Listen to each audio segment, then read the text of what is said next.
না, আমাদের ভিতরেও অনেক রকম সমস্যা থাকে, অনেক কিছু আমরা মেনটেন করি না, খাওয়া দাওয়া ঠিকঠাক মেনটেন করি না, ঠিকঠাক ঘুমাই না, তার ফলেও কিন্তু হেয়ার ফল হয়। তো এগুলো তোমাকে হেয়ার ফল শুধু তুমি ওপর দিয়ে ট্রিটমেন্ট করলে হলো না, তোমাকে পুরোপুরি মেনটেন করে ট্রিটমেন্ট করতে, তবে এক্সেসিভ যাদের হেয়ার ফল হচ্ছে, ধরো অনেকের প্রচুর এত গোছা গোছা চুল উঠে যাচ্ছে, আমার উঠছে, তার মানে ভাববে যে তার ভিতরের কিছু সমস্যা আছে, বাইরে তো অবশ্যই আছে, শরীরের ভিতরেও কিছু সমস্যা আছে, তখন সবসময় ডক্টর দেখানো উচিত। আর নাহলে নিজের রুটিনটা একটু চেঞ্জেস করা উচিত আমার মনে হয়। ঠিক আছে, আচ্ছা, এই যে হেয়ার পাপি লেগেছে, বডি নিউট্রিশন হেয়ার ওয়ালপের মাধ্যমে কোথায় দিচ্ছে ম্যাট্রিক্সকে। ম্যাট্রিক্স কি ক্রিয়েট করে? আমাদের হেয়ারে মেলানিন তৈরি করে। মেলানিন এর কাজ হচ্ছে হেয়ারে কালার মেনটেন করা।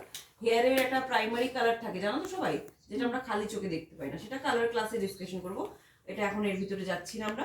তো মেন হচ্ছে ম্যাট্রিক্স হেয়ারে কালারটা রেডি করে। ঠিক আছে, এর উপরে আসছে সিবেসিয়াস গ্ল্যান্ড। সিবেসিয়াস গ্ল্যান্ডের কাজ কি? অয়েল প্রোডাকশন করা। এবার যখনই আমাদের দেখবে কারোর স্ক্যাল্প একটু অয়েলি হয়, কারোর স্ক্যাল্প একটু ড্রাই হয়। যাদের স্ক্যাল্প অয়েলি হয়, অয়েলি স্ক্যাল্পেও ড্যান্ড্রফ হয়, যাদের স্ক্যাল্প ড্রাই থাকে তাদের স্ক্যাল্পেও ড্যান্ড্রফ হয়। ঠিক আছে, আর যাদের এই অয়েল ব্যালেন্সিংটা মেনটেন থাকে তাদের নর্মাল স্ক্যাল্প হয়। ঠিক আছে, তো সিবেসিয়াস গ্ল্যান্ডের কাজ হচ্ছে অয়েল প্রোডাকশন করা। এর কাজ অয়েল প্রোডাকশন, এ অয়েল প্রোডাকশন করে। আচ্ছা, অ্যারিক্টার পিলি মাসেল, দেখো এখানে একটা অ্যারিক্টার পিলি মাসেল রয়েছে, এর কাজ হচ্ছে যে কোনো সেন্সিটিভিটিতে রিঅ্যাক্ট করা, রিঅ্যাকশন করা। ঠিক আছে, যেমন তোমার কোনো কিছু ভয় লাগলে দেখবে হাতের লোমগুলো শোনা শোনা হয়ে যায় না, সেন্স অর্গানের কাজ করে না, সেন্স অর্গানের কাজ করে ও। আচ্ছা, আমাদের হেয়ার কি কি এলিমেন্টস দিয়ে তৈরি? এই 5টা এলিমেন্টস দিয়ে তৈরি, যেমন হচ্ছে carbon, oxygen, nitrogen, hydrogen, sulphur. ঠিক আছে, কার্বন কত পার্সেন্ট থাকছে? 45% carbon.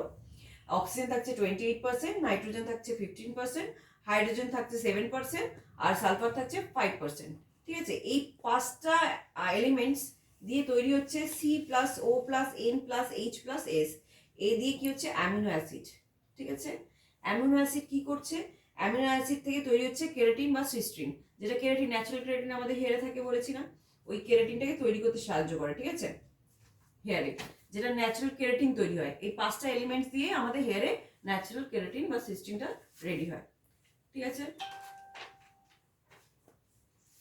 Hair roots, hair shaft তো বলেই দিলাম। হেয়ার শাফটের হচ্ছে আমাদের 3টে লেয়ার, আমাদের হেয়ারের 2টো পার্ট, একটা হচ্ছে হেয়ার শাফট, একটা হচ্ছে হেয়ার রুট। ঠিক আছে,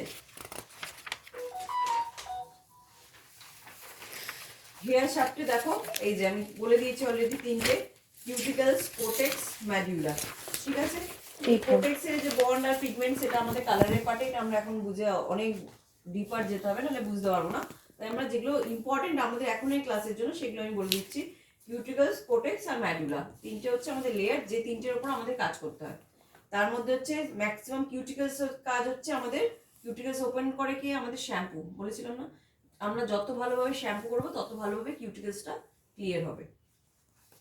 যত কিউটিকলসটা ওপেন না হলে আমরা কোনো ট্রিটমেন্ট, যতই ভালো ট্রিটমেন্ট করি না কেন, যত ভালো প্রোডাক্ট দিয়ে করি না কেন, যত ভালোভাবেই করি না কেন, যদি আমাদের কিউটিকলস ওপেন না হয়, তাহলে কিন্তু আমাদের ট্রিটমেন্টটা প্রপার হবে না। ঠিক আছে, দেখবি ম্যাক্সিমাম ক্ষেত্রে যেটার জন্য হয়ে থাকে, স্ট্রেটনিং স্মুথিং ক্লায়েন্ট করে গেছে, 1.5 মাস 2 মাস বাদে দেখছো ভিতর দিকে আবার যেমনকে তেমন হয়ে যাচ্ছে আস্তে আস্তে।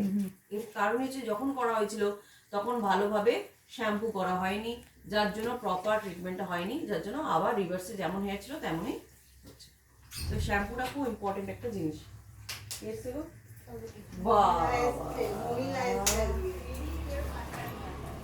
ম্যাম আপনি কি দাঁতের ডাক্তার বসাচ্ছেন? সবাই একই